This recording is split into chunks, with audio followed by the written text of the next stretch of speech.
오늘은 주보를 가지고 설교를 효과적으로 듣는 팁을 드립니다.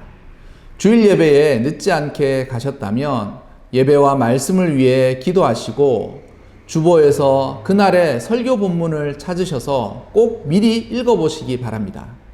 그리고 설교 본문 위치에 성경책 가름끈으로 표시를 해 두시면 예배 중에 본문을 찾는 시간을 줄여줘서 빠르게 한 번 더 다시 읽을 틈이 있을 것입니다. 이렇게 하시면 설교 본문을 그날 3번 정도 읽을 수 있는데요. 이렇게 본문을 반복해서 읽은 후 설교를 들으시면 그 이해와 감동이 다르게 와 닿는 것을 경험하실 것입니다. 꼭 실천해 보시기 바랍니다. 이어서 여호수아 강해 7 말씀 나눔 교재 설명을 시작하도록 하겠습니다. 첫 번째, 아이스 브레이크. 요즘 취미나 여가 또는 방송 등에서 자신이 새롭게 관심을 가지고 있는 부분이 있습니까? 새롭게 좋아하거나 관심을 가진 것이 생겼다면 왜 그것을 좋아하게 되었는지, 또 어떠한 것들을 좋아하게 되는지를 말해 봅시다. 최근에 자신이 관심을 가지고 있는 이야기들을 나누시면서 아이스 브레이크를 하시면 됩니다. 이 나눔입니다. 부모님이나 어른들로부터 어린 시절 들었던 잔소리 내지 지적받았던 행동들이 있었다면 무엇이었는지, 그리고 그런 일들을 고치지 못해서 생긴 실수가 있었거나 곤란한 일을 겪은 적이 있었다면 함께 나눠봅시다. 부모님으로부터 지적받은 일들 가운데 혹시 그것을 고치지 못해서 나중에 이런 어려운 일을 겪거나 아니면 실수를 하게 되었다라고 되는 부분이 있으면 그것을 나누시면서 나눔을 하시면 됩니다. 3. 본문 깊이 읽기입니다. 본문 깊이 읽기 1. 여리고성을 공격하기 전에 여호수아가 당부했던 것은 무엇이었습니까?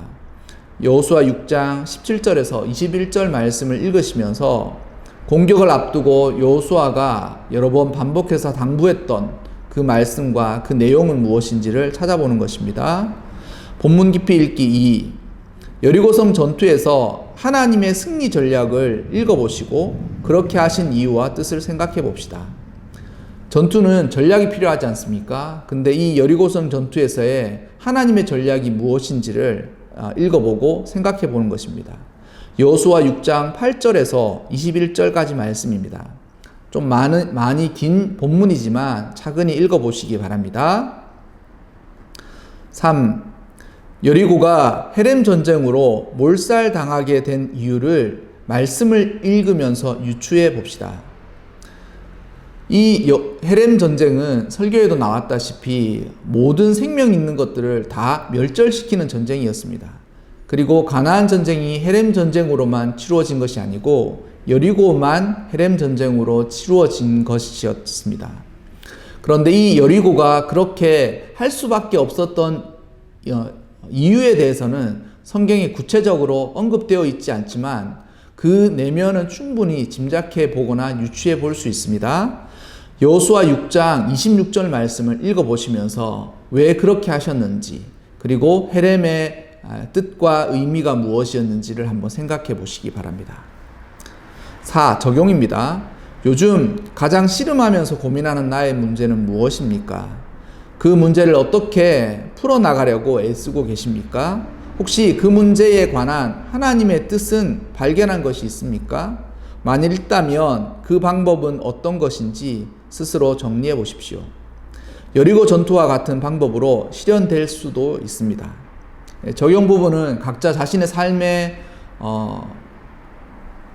배경이 다르기 때문에 각자 자신에게 맞는 적용을 하시면 되되, 적용의 질문들을 읽으시면서 그러한 이 질문들의 답과 자신의 대답들을 한번 적용해 보시면 되겠습니다. 마지막으로 합심기도 제목을 읽고 마치도록 하겠습니다. 합심기도 1. 우리의 삶에도 여리고가 무너지기 원합니다. 2. 하나님께서 우리를 도우사 승리하게 하시고 이겨내게 도우소서. 3. 놀라운 하나님의 능력과 기적을 경험하기 원합니다.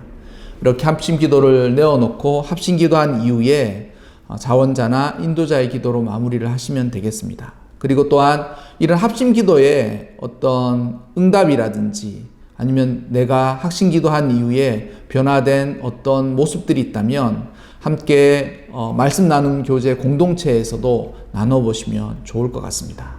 감사합니다.